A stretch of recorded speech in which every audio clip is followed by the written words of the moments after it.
যখন কোরআন শরীফ তেলাওয়াত করেন, পাখিগুলো পাখা মেলে নবীর চতুর্দিকে তাওয়াফ করে, পশুরা মাথা নত করে সামনে দাঁড়াইয়া যায়, এমনকি গাছপালা পর্যন্ত স্তব্ধ হয়ে যায়, বাতাস তার জায়গায় স্থির হয়ে যায়, পানির ঢেউ বন্ধ হয়ে যায়, সূর্য তার জায়গায় দাঁড়াইয়া যায়, রাত রাতের জায়গায় স্থির হয়ে যায়, সারা জগৎ যেন কান লাগাইয়া নবীজির তেলাওয়াত শুনতে চায়।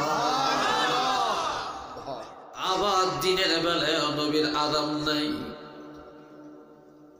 নবীজি এত সুন্দর একটা চেয়ারে বসে কোনদিন কোরআনের কথা বলতে পারেন না।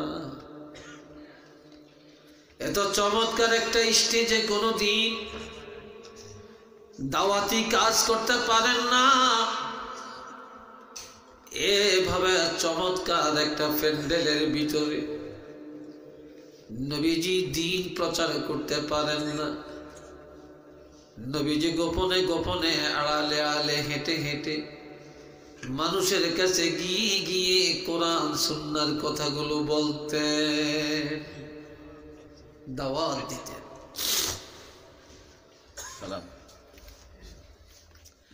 এ বাবা জিনা আমার, এইদিকে আমার নবী যখন কোরআনের কথা বলতে যান, তাওহীদ রিসালাত আখিরাত আর এই সুন্দর কোরআনের কথা বলেন। কেউ বলে নবীকে পাগল, কেউ বলে বানোয়াট, কেউ বলে ধোঁকাবাজ, কেউ মারে পাথর, কেউ মানে পশুর নাড়ি ভুঁড়ি। আমার নবীজি দাওয়াত শেষ করে যখন নামাজের সময় হয়ে যেত, নবী নামাজের মধ্যে দাঁড়িয়ে যাইতেন। বেঈমানেরা, ইহুদি নাসারারা পিছন দিক থেকে এসে পশুর পশা ভুঁড়িগুলি নবীর গায়ে নিক্ষেপ করত।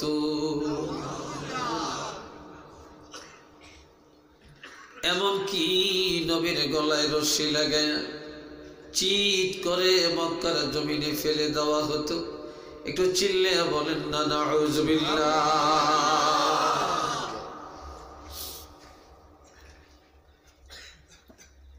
আর আবার রাত্রিবেলায় আমার নবী দাঁড়ায়া দাঁড়ায়া যখন তেলাওয়াত করে, তখন নবী জীবনের কষ্ট নিয়ে এই দাওয়াতি কাজ কিছুক্ষণের জন্য বন্ধ রাখে। আর একদিকে একটা মহিলা প্রভাকাণ্ডা করে। কয়টা মহিলা? চিল্লিয়ে বলেন না। একটা মহিলা প্রভাকাণ্ডা করে, সমালোচনা করে, ষড়যন্ত্র করে, আর মানুষকে বলে এরা মুহাম্মদ যে কোরআনের কথা বলে, মুহাম্মদ যে আল্লাহর কথা বলে, তোমরা তার কথায় কর্ণপাত করবে না। বলে কেন? কয় মুহাম্মদের এই কোরআনের মধ্যে আরাম নাই, শান্তি নাই। আরো আসতে বলেন। এবার আপনারা বলেন, কোরআন সুন্নাহর মধ্যে আরাম না বেরাম? শান্তি না অশান্তি? রহমত না জহমত? আলহামদুলিল্লাহ বলেন। আর একটা মেয়ে লোকে বলতেছে, এই মেয়ে লোকটা হইল আবু লাহাবের স্ত্রী। আবু লাহাব কিন্তু নবীর আপন চাচা, আবু তালেবও নবীর আপন চাচা। কথা বুঝছে? হযরত আব্বাস রাদিয়াল্লাহু নবীর আপন চাচা। সৈয়দুশ শুহাদা হযরত আমির হামজা, তিনিও নবীর আপন চাচা। চাচা অনেক, কিন্তু আপন চাচা হইল এই চারজন। চারজনের দুইজনে ইসলাম কবুল করছে, আর দুইজনে ইসলাম কবুল করে নাই। বন্ধুরা রে আমার, এই আবু লাহাবের স্ত্রী বলে এই কোরআনের মধ্যে আরাম নাই বলে কিভাবে বুঝলে? বলে মুহাম্মদ এই কোরআন পায়া এখন আর ঘুমায় না রে, এতদিন যাই ঘুম গেছে এখন আর ঘুমায় না, সারা রাত দাঁড়াইয়া দাঁড়াইয়া এই কোরআন পড়ে, আর দিনের বেলায়ও তার আরাম নাই, রাত্রেও নাই। তোমরা যদি এই কোরআন মেনে নাও, মুহাম্মদের ইসলাম মেনে নাও, তাহলে এখন থেকে আর সারা রাত ঘুমানো যাবে না। একটু নাউজুবিল্লাহ বলেন। সাইলটা তো দিছি ঠিক মতো। হ্যাঁ, সাথে সাথে আমার আল্লাহ কোরআনের আয়াত নাজিল করলেন। নবীকে বড় ভালোবাসার ডাক দিয়া মধুর ডাকে আমার আল্লাহ বলেন, আজ আমরা নবীর ইজ্জত দিতে জানি না, সম্মান করতে জানি না রে, কিন্তু আমার আল্লাহ নবীকে সম্মান দিয়ে কথা বলতে।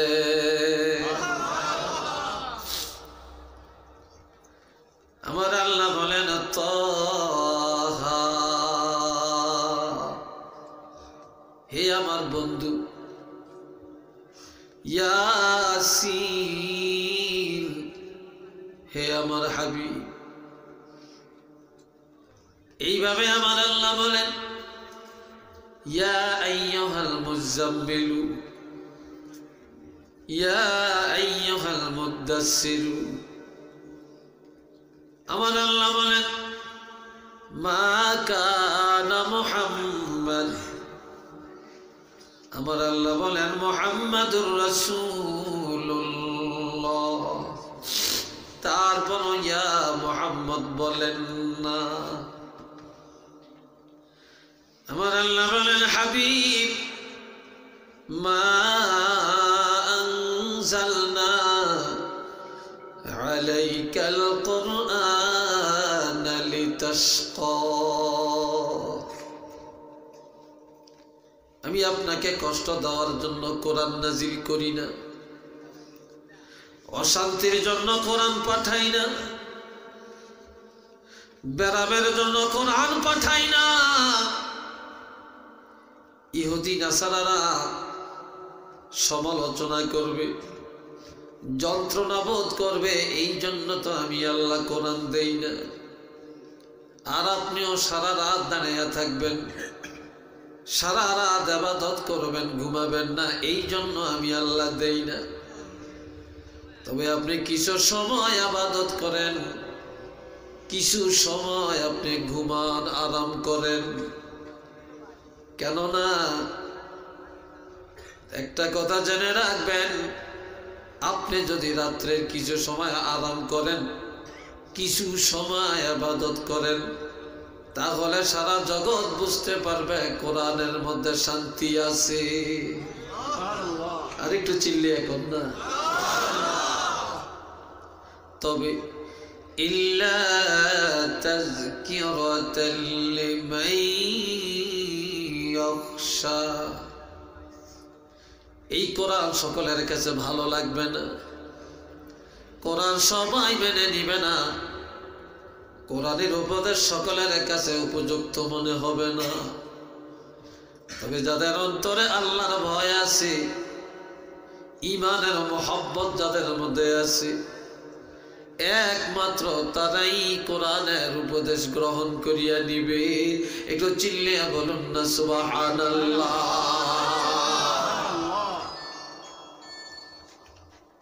কষ্ট হইতেছে?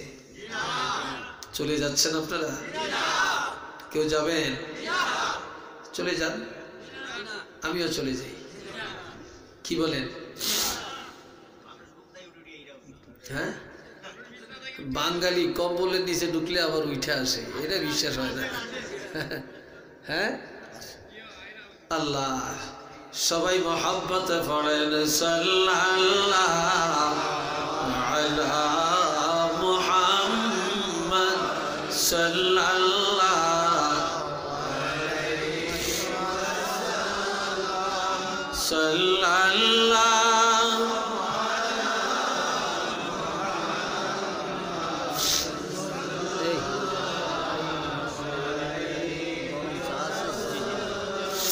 সাল্লাল্লাহু আলা মুহাম্মদ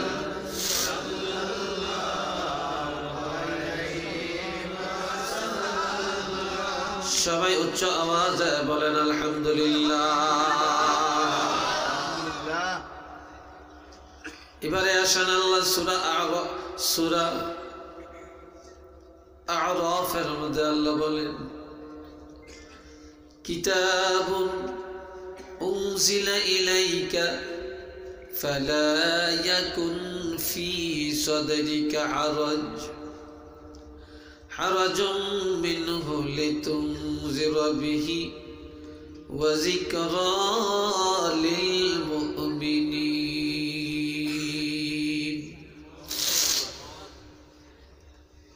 আমার আল্লাহ বলেন এটা এমন একটি কিতাব,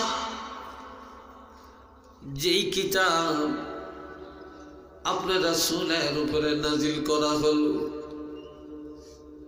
তবে এই কিতাবের কথা মানুষকে বলার জন্যে মনে ঘাবড়াবেন না, সংকীর্ণতা বোধ করবেন না, তারপরে মনে কষ্ট রাখবেন না। এই কিতাবের কথা বলতে গেলে কষ্ট করা লাগবে, ঘুম নষ্ট হবে, সময় নষ্ট হবে, পরিশ্রম করা লাগবে, গাল শোনা লাগবে, মন্দ শোনা লাগবে, আঘাত সহ্য করা লাগবে। কাজেই তবে একটা কথা জেনে রাখবেন, আপনি দাওয়াত দিতে থাকেন, কোরআনের দাওয়াত বন্ধ করা যাবে না। কোরআনের কথা মানুষকে বলেন, জানিয়ে দেন। তবে কে কি বলে এটা নিয়ে ঘাবড়াবেন না, কেননা হেদায়েতের মালিক আমি আপনাকে বানাই না। আপনার কাজ হলো মানুষকে জানিয়ে দেওয়া, আর হেদায়েতের মালিক হলাম আমি আল্লাহ। হেদায়েত কার হাতে? আল্লাহর হাতে। কোন নবীর হাতে আছে? কোন ওলি আল্লাহর হাতে আছে? দেওয়ানবাগির হাতে ছিল নাকি? হ্যাঁ, ফটকার হাতে ছিল নাকি? হ্যাঁ, ফটকা। হ্যাঁ, বাংলাদেশ থেকে একটা খোদার গজব গেছে। কি বলেন আপনারা? না রাগ করলেন কোথায়? হ্যাঁ, রাগ করলে বুঝা যাইব যে আপনার অবস্থা বেশি ভালো না। বুঝছেন? আল্লাহ বাংলা আরো বেলে দুইটা বেলে উজাইছে, একটা গেছে, দুইটা বেলে আবার বেলে মাথা জাড়া দিয়ে উঠতে আছে, তো ঠান্ডা হয়ে যাই। কি করেন আপনারা? আল্লাহ হেদায়েতের মালিক কে? আর হেতে বেলে আঙ্গুল দিয়ে আপনি ঠেলা দিলে বেলে সব বেলে হেদায়েত পেয়ে যায়। নামাজ পড়ার লাগে না, নামাজ লাগতো না, এমনি বেলে অন্তরের মধ্যে কাল জেকের জারি হয়ে যায়, শয়তানি জায়গা হয় না।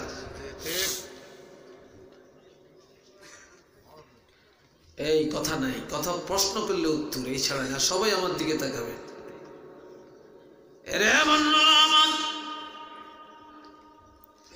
এই কেমন কোরআন আমরা পাইলাম, কেমন কোরআনের মাদ্রাসায় বসলাম।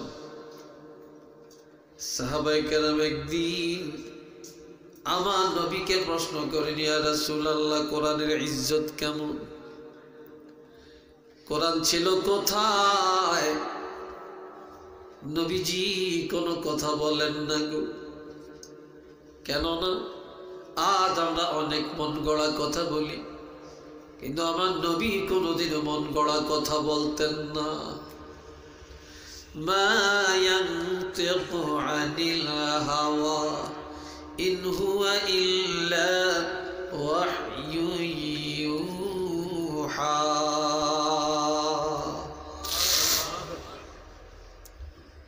নবীজি ওহির প্রত্যাদেশ অনুযায়ী কথা বলতেন, যা প্রত্যাদেশ হইতো তাই প্রকাশ করতেন, এর বাইরে আমার নবী কোনো কথা বলতেন না। কিছুক্ষণ পরে জিবরাইল আমিন আসিয়া আমার নবীকে তেলাওয়াত করে শোনালেন, ইন্নাহু লাকুরআনুন কারীম। আল্লাহু আকবার বলতেন না? এখনো মনে হয় কিছু বসে বসে ঘুমাচ্ছেন আপনারা। বোঝা যাইতেছে ঘুমো আছে। হ্যাঁ, ঠান্ডা লাগে না? ওয়াজও ঠান্ডা লাগেও ঠান্ডা। আমিও এই দেড় দিনে ঠান্ডা মানুষ, আমার ওয়াজও ঠান্ডা।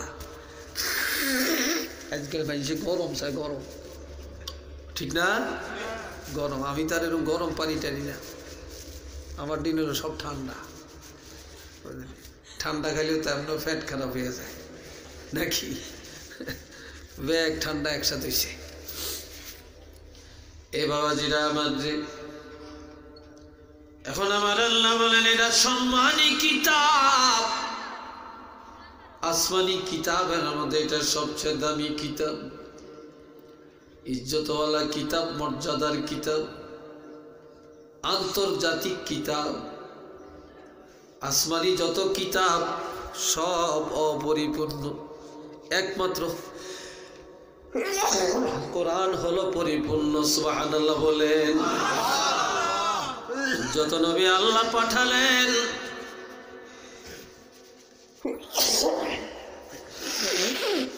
দেখছেন কুয়াশার ক্ষতিটা সে এলাম, এতক্ষণ নাকি দিয়ে ঢুকছে, এখন হাসি আসতেছে।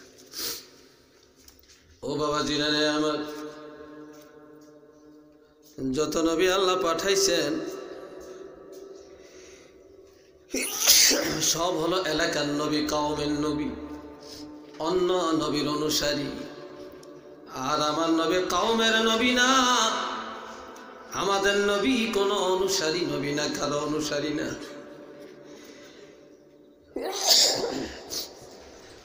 আমাদের নবী যে হলেন সারা জগতের নবী, দুনিয়ার নবী, আখিরাতের নবী, কবরের নবী, হাসরের নবী। আমার নবী শাফাআতের নবী, আমার নবী হলেন রহমাতুল লিল আলামিন। একটু চিল্লে বলেন না সুবহানাল্লাহ। তো নবী যেমন আন্তর্জাতিক, নবী যেই কিতাবটা আল্লাহ দিছেন এই কিতাবটাও হইল আন্তর্জাতিক। আমরা তো দুনিয়াতে বুঝি এই মাটির উপরে হারা বিশ্বটা, এটা একটা আন্তর্জাতিক, ঠিক না? যেমন ইংরেজি আন্তর্জাতিক ভাষা নাকি বলেন, আরবি এটাও আন্তর্জাতিক ভাষা। তবে ইংরেজি ভাষা হইল এই জমিনের উপরের লাই আন্তর্জাতিক, এটা আসমানের লাইও না, মাটির নিচের লাইও না, কিয়ামতের লাইও না, ঠিক কিনা? কিন্তু কোরআন শরীফ এটাই জমিনের জন্য আন্তর্জাতিক, এটা কবরের জন্য, এটা আসমানের জন্য, এটা কিয়ামতের জন্য, এটা সকল সারা জগতের জন্য। এই কোরআন হলো আন্তর্জাতিক। কন্যা সুবহানাল্লাহ। আর কোরআন এই শুধু ইজ্জতওয়ালা নয় মুসলমান, যে কোরআন এমন ইজ্জতওয়ালা যেই কিতাবে মানুষের ইজ্জত বাড়ায়। কি বাড়ায়? আরেকবার বলেন।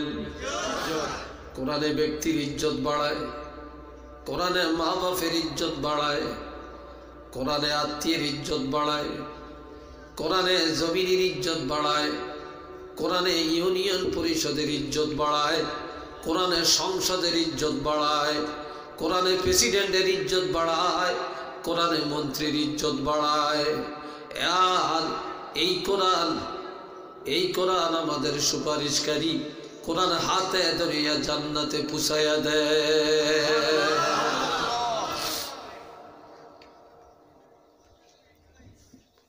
আল্লাহ কোরআন শুধু ইজ্জতওয়ালা সে নিজে তা না, কোরআনে মানুষের ইজ্জত বাড়ায়। এটা সুবহানাল্লাহ বলতেন না? আপনাদেরই এটা তৈল পাঁচপাড়া। কেন পাঁচপাড়া? হ্যাঁ, এটা পাঁচপাড়া। ছয়পাড়া কোনো না, ছয়পাড়া নাই, 10 পাড়া আসেনি। হ্যাঁ, আমাকে চাঁদপুরে এক জায়গার নাম আছে 16 দানা। কয় দানা? 16 দানা, বুঝছেন নি কথাটা? আরেক জায়গার নাম আছে 80 কাঠি। কত কাঠি? 80 কাঠি, এক জায়গাতে 80 কাঠি, বুঝছেন নি? আবার ভাড়া বাংলাদেশও আছে কয় ফিট? ব্রাহ্মণবাড়িয়া এক জায়গাতে আছে 3 লাখ ফিট। কি বিশ্বাস হয় না? এক জায়গাত আছে 3 লাখ ফি, জায়গার নাম সাইনবোর্ডে লেখা আছে 3 লাখ ফি।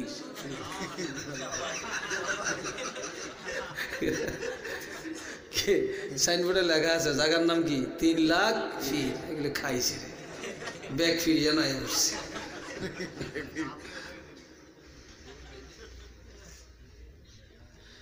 এ বাবাজিরা আমার, আপনাদের এই পাঁচপাড়া যদি বাংলাদেশের মাননীয় প্রধানমন্ত্রী আসে, তাহলে এই ওসমানী নগর এরিয়ায় কোনো মানুষ আটবে না। পুলিশ, আর্মি, বিডিআর, সিআইডি, গোয়েন্দা কত যে থাকবে, কত নেতা, কত মেম্বার চেয়ারম্যান, কত এমপি, কত মন্ত্রী, এরপরে কত যুবক যুবতী, কত লাল গোলাপ শুভেচ্ছা, কত গেট আর গেট।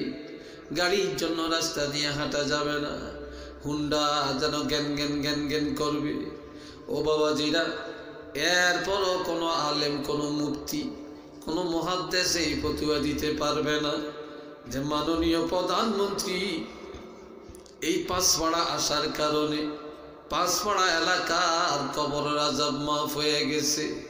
কিন্তু আমার নবী বলেছেন, ইন্নাল আলিমা আও মুতাআল্লিমা, একজন আলেম অথবা কোরআনের একজন ছাত্র যদি কোনো এলাকা দিয়ে হেঁটে যায়, 40 দিনের জন্য কবরের আযাব মাফ হয়ে যায়।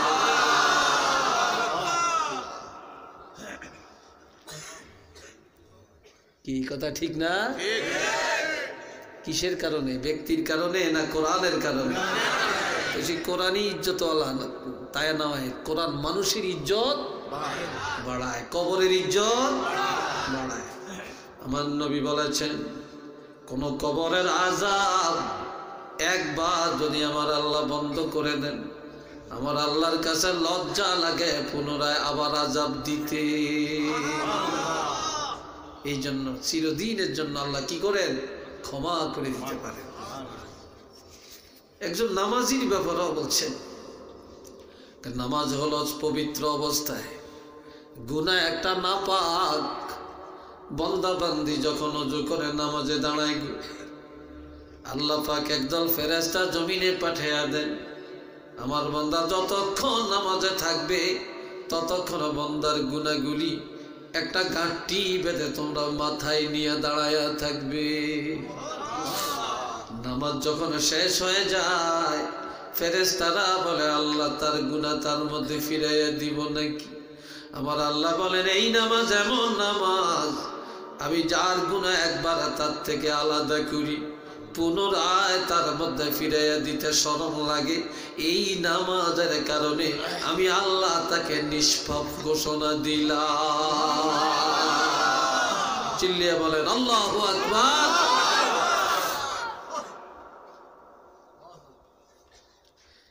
আল্লাহ কোরআনে ইজ্জত বাড়ায়। এই আমার এক গ্লাস পানি দিছে, আমার দিকে সান, ও ওয়াজ তো হইছি, আমি আর কি ওয়াজ করি, আমার জানলে না করি, আমি একটু কথাবার্তা করি নাকি। এক গ্লাস পানি দিছে, আমি খাইছি, তেমন আবার একটু চাও দিছে, তো চাটা খাই না, খায়াম, এই এক টান দিলাম। এবার বলেন, আমি কি পরীক্ষা করছিলাম এই খানাটা কি সঠিক না বেসঠিক? আমি কি পরীক্ষা করছি? কোনো ডাক্তার আমার সামনে দিছে, এটা নিঃসন্দেহে বুঝি যেটা নির্ভেজাল। কি বলেন? পানিটার মধ্যে নির্ভেজাল। কিন্তু আমাদের প্রেসিডেন্ট অথবা মাননীয় প্রধানমন্ত্রী যদি আসে, শখ করিয়া এক গ্লাস পানি দিচ্ছেন, খাবে না। কি কথা ঠিক নেই? হাইস করিয়া একটা আঙ্গুর দিচ্ছেন, খাবে না। 2 জন ডাক্তার কমপক্ষে থাকেন। ডাক্তাররা যদি পরীক্ষা নিরীক্ষা করে, মেশিনপত্র থাকে, মেশিনপত্র দিয়ে পরীক্ষা নিরীক্ষা করে যদি বলে ম্যাডাম ওকে খাইতে পারেন, তখনই খাবেন, এর আগে খাবেন না। ঠিক কিনা? এবার আপনারা বলেন, আপনাদের মহল্লায় হাজারো মসজিদ, কোন ইমাম সাহেব খানাটা পরীক্ষা করিয়া খাইছেন? আজ খাইলেন এক ঘরে, কাল খাইলেন আরেক ঘরে, মুয়াজ্জিন আজ এক বাসায়, কাল আরেক বাসায়। আর আমরা বক্তা, আজ খাইলাম সিলেট, কাল খাইলাম চিটাগাং, পরশু খাইলাম ঢাকা, এর আগের দিন চাঁদপুর, তার আগের দিন কুমিল্লা। মনে করেন একদিন এক জায়গায় আল্লাহ খাওয়ায়। আজ পর্যন্ত কোনো পীর সাহেব, কোনো বক্তা, কোনো ওয়াইজিন, কোনো ওলামায়ে কেরামরা ডাক্তার দিয়া পরীক্ষা করে খাইতে হয় না। কেননা আল্লাহর কোরআনের ইজ্জতের কারণে আল্লাহ তাদের রিজিকের ইজ্জত বাড়াইয়া দিছে।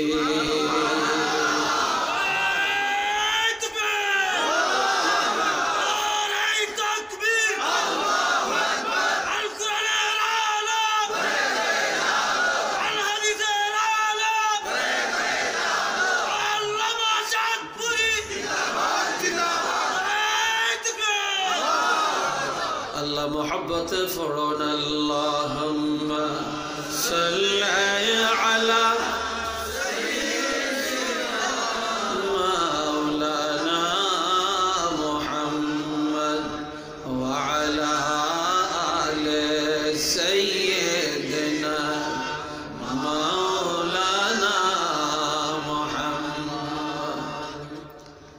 قال رسول الله صلى الله عليه وسلم من أكرم عالما من أمتي أكرم 70 نبيا من بني إسرائيل।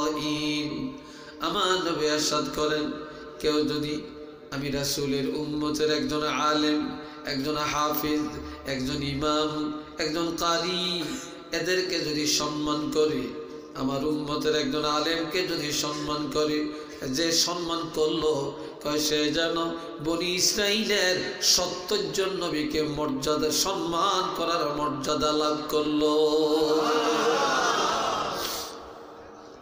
এই জন্য রাসূল বলেছেন, قال رسول الله صلى الله عليه وسلم كن عالما أو متعلما أو مستمعا أو محبا ولا تكن خامسا فتهلك। খেয়াল করেন, বসেন, বাচ্চারা হাঁটবে না, বিরক্ত বোধ করছেন মনে হয়, খুব কষ্ট হইতেছে। আর 10টা মিনিট কথা বলবো। হ্যাঁ, কি আপনারা বলতে পারেন, আপনারা বলবেন, আমার তো লেগাম আছে, আমি কতটুকু কথা বলবো। দেখেন না হাসি আসতেছে। আল্লাহ,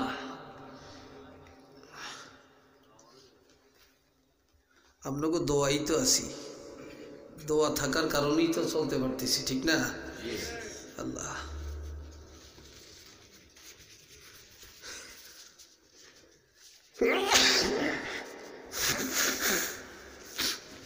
আল্লাহ দরুদ শরীফ পড়ে, সাল্লাল্লাহু আলা মুহাম্মদ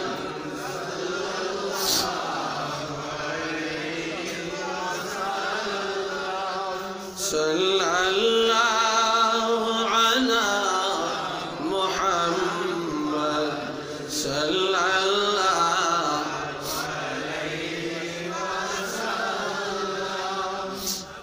আমার নবী ইরশাদ করেন, কুন আলিমা, তোমরা আলেম হও। কি হও? জোরে কর না। আও মুতাআল্লিমা, অথবা তোমরা ছাত্র হও। কি হও? ছাত্র হও। আরে নবী কইছে তোমরা আলেম হও, এলেম শিখো, ছাত্র হও, এলেম শিখো। আর অনেক মাদ্রাসা দিতে চায় না। কি হবে মাদ্রাসা দিলে? কি চাকরি করবে মাদ্রাসা? ভাই কি হবে? কি কথা ঠিক কি না? মাদ্রাসা পড়িয়ে কি করবে?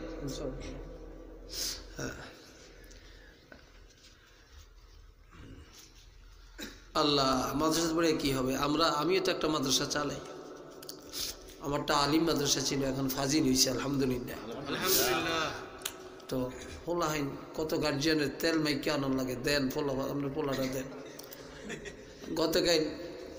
গতকালকে একজন আসে টিসি দিয়ে দিতাম কি লেগে স্কুলে পড়াইব কোথায় পড়াইব স্কুলে কেন কয় কি আমরা গেছি গিয়া শহরে সেখানে বাসা করে থাকি তো পাশেই হাই স্কুল তো চিন্তা করলাম বাসার থেকে এসে যে স্কুলও পড়বে ভাড়া টাড়া লাগতো না বুঝছেন তো রুচি কেমন দেখেন মাদ্রাসায় জেডিসি পরীক্ষার্থী ছিল অটো পাস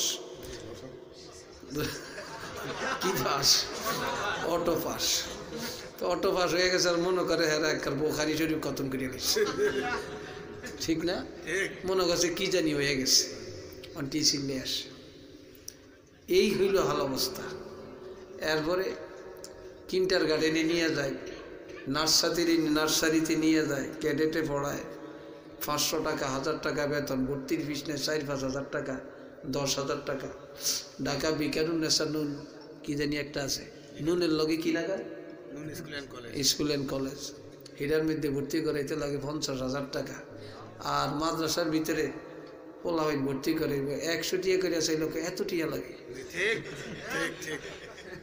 কি কথা ঠিক না এত টাকা 50 টাকা বেতন কাবার বেতন কিসের কোন দেশে যাইতে হায় হায় মানুষের রুচি এত খারাপ রে বন্ধুরা আমার নবী বলেছেন তোমরা আলেম হও অথবা তোমরা ছাত্র হও ইলম শিখো অথবা আলেমের কথা শুনো অথবা আলেমকে ভালোবাসো আলেমকে মহব্বত করো দুশ্মনী করো না ওয়ালা তাকুনু খামিসা 5ম নম্বর হয়ো না শয়তানের বন্ধু হয়ো না আলেমের বন্ধু হও যদি শয়তানের বন্ধু হয়ে যাও ফাতুহুলিক ধ্বংস হয়ে যাবে আর যদি আলেমের বন্ধু হও তোমাদের জন্য নাজাতের দরজা খুলে যাবে তো মারহাবা কর নবী কয় কি আমরা যাই নবী কয় কোন দিকে যাইতাম আমরা কোন দিকে যাই আল্লাহ কয় কোন দিকে চলতাম আমরা কোন দিকে চলি আমার বাবাজিরা ইন্নাহু লাকুরআনুন কারীম ফি কিতাবিন মাকনুন এটা গোপন ভান্ডারের কিতাব লৌহে মাহফুজে সংরক্ষিত কিতাব এই যেখানে হেফজখানা এই মাদ্রাসা এটা লৌহে মাহফুজের শাখা সুবহানাল্লাহ কইতেন দুনিয়াতে যত মসজিদ সকল মসজিদ হলো বাইতুল্লাহর শাখা আর এই দুনিয়াতে যত হাফিজি মাদ্রাসা যত কোরআনের মাদ্রাসা কোরআন হাদিসের দর যেখানে হয় এগুলো সব হলো লৌহে মাহফুজের শাখা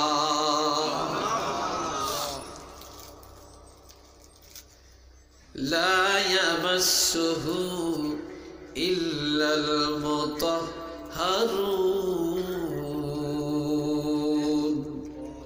এই কিতাব পবিত্রতা ছাড়া ধরা যায় না কেননা এই কিতাব মানুষকে পবিত্র করে এই কিতাব মানুষের আত্মার পবিত্রতা করে এই কিতাব পরিবারের মধ্যে পবিত্রতা আনে সমাজের মধ্যে পবিত্রতা আনে রাষ্ট্রের মধ্যে পবিত্রতা আনে আন্তর্জাতিকভাবে পবিত্রতা আনে মরণে পবিত্রতা আনে কবরে পবিত্রতা আনে এই কিতাব পবিত্রতা ছাড়া ধরা যাবে না রে সুবহানাল্লাহ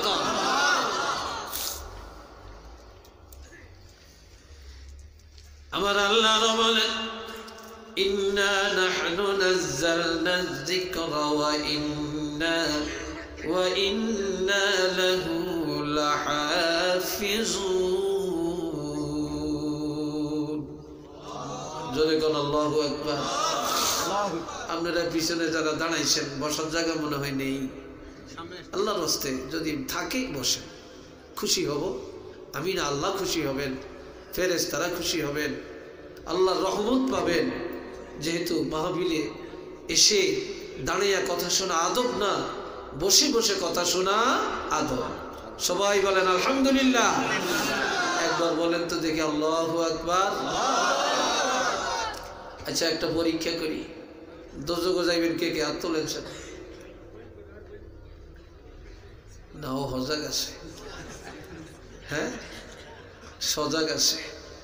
আমি একবার শোনেন, এই মানে মেঘনা নদীর পশ্চিম পাড়ে এক মাহফিলে অনেক আগে আমি গেছি। রাত্রে 12টার পরে আমার ওয়াজ করতে দিছে, আরো 20-25 বছর আগে বা 30 বছর হবে। তো সবকাল শুইয়া ঘুম যায়, 2-1 বইয়া দিছে ফাঁকে ফুঁকে। তা আমি ওইটাই করলাম যে জাহান নামে কে যাবে না তোলেন। তো যারা হইয়া রয়েছে হেঁটিনে ওই একটা হাত তুই দাঁড়াইছে। তো যারা বৈশা রয়েছে এখন ঠেলে, এই আত্মচত কিনলে কেউ বেসতে যাও না। হুজুরি কি কইছে? তো সত্যি হুজুরি স্টেজে বইয়া কি আর দোজকের কথা কইবি না, কইলে তো বেসতের কথাই কইছে। কইছে ঘুম যাইতে আছে। আরেক জায়গায় গেছি, হ্যাঁ, তো ওই অপারেটর বইয়া রয়েছে, আরো 2-4 জন বৈশা রয়েছে। আর সকাল হইয়া ঘুম যাইতে আছে, সকালে তাবারক দিব, শুইয়া ঘুম যাইতে আছে ফোলাবে। তো যাই হোক, আওয়াজ করতেছে। আমি কি আমি আওয়াজ করতে আছি, আপনারা শুয়ে ঘুম যান, তা কি লাভটা? কালা কেসকিচ্ছা ঘেটিটা এমন মোড়া, একবার এটা ঘেটি এইভাবে লাড়ি দেখো, এত কথা দরকার, এত কথা এখানে কি সে আপনার আওয়াজ করলে আপনি হেসকিয়া করেন, আমরা শুয়ে থাকি নিয়ে বসে থাকি, আপনার এত কথার দরকার আছে? এগুলি খাইছে, এটা আবার কোন করতো?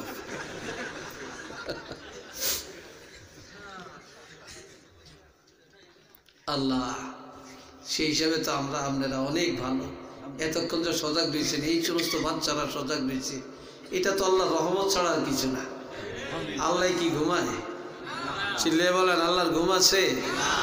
আল্লাহু লা ইলাহা ইল্লা হুয়াল হাইয়ুল কাইয়্যুম লা তা'খুযুহু সিনাতুন ওয়ালা নাওম। আমনগো এই তাজপুর কদমতলির মাথার রাস্তার মাথার থেকে একটা কক্সবাজারে একটা বাস যাইব, সমুদ্র সৈকত চাইতে। তো রাত 10টা বাজে ছাড়িয়ে যাইব। তো সব গাড়ি তুলছে, গাড়ি চলছে, চালাইতে চালাইতে শেরপুর গেছে, বাইপাস রোডে দিয়া গাড়ি চলছে। ড্রাইভার সব পিছনে নজর দিয়ে দেখে সব ঘুমাইতে আছে প্যাসেঞ্জাররা, সিটটারে লম্বা করিয়া ফালাইয়া ঘুম যাইতে আছে। তো ড্রাইভার সব বাতিটা অফ করিয়া দিছে। এবার গাড়ি যেমন চলতেছে, রাস্তাও সোজা, বাইপাস, গাড়ি চলুক, প্যাসেঞ্জাররা ঘুম যায়, আমিও ঘুম যাই। ভাই গাড়িটা চলবো নি? চিল্লে এখন চলবো নি? কেন? কারণ কি? গাড়ি তো চলতোই না, ড্রাইভারও যাইব, প্যাসেঞ্জারও যাইব, গাড়িও শেষ হইব। আর আমার আল্লাহ বলেন, সারা জগৎ ঘুমায় আর আমি আল্লাহ জগতের পরিচালক, আমি ঘুমাই না। কারণ পরিচালক ঘুমাইলে আর জগৎ চলতে পারে না। পরিচালকের ঘুম আসেনি? আল্লাহ তো পরিচালক, সারা জগতের অভিভাবক।